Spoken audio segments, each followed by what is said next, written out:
Maandalizi kwa ujumla niseme tumeyakamilisha, kwa sababu kama mpaka sasa mchezo ni tarehe 18 kwa timu kubwa kama JKT, halafu bado maandalizi yakawa yanasuasua na kwamba bado huko kwenye maandalizi utakuwa bado haujakaa sawa. Lakini kwa ujumla maandalizi yamekamilika kwa kiasi kikubwa.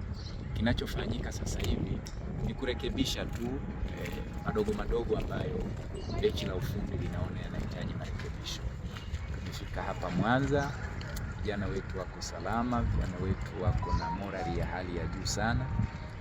Lengo ni kuhakikisha kwamba mechi hizi mbili zilizosalia, ikiwemo hii ya awali dhidi ya Pamba, tunapata matokeo chanya.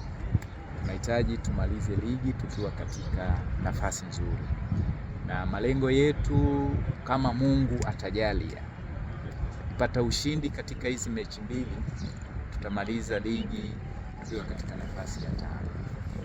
Kwa hiyo tunapambana kuhakikisha kwamba tunamaliza wa 5.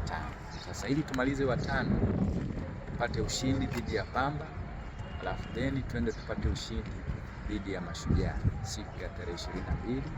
Tutakuwa pale Lake Tanganyika Kigoma, nipambana na Mashujaa FC. Kwa hiyo dhamira na malengo yetu ndio haya: tumalize ligi kwa heshima, tumalize ligi kichapo cha kizalendo kikiwa kimeheshimiwa na kila awaye yote. Kwa hiyo tumejipanga, tumejipambanua, kikosi kiko vizuri, vijana wako tayari kwa ajili ya kupambana. Sisi huwa tunaamini katika uwezo, hatuamini katika ugeni au nyumbani.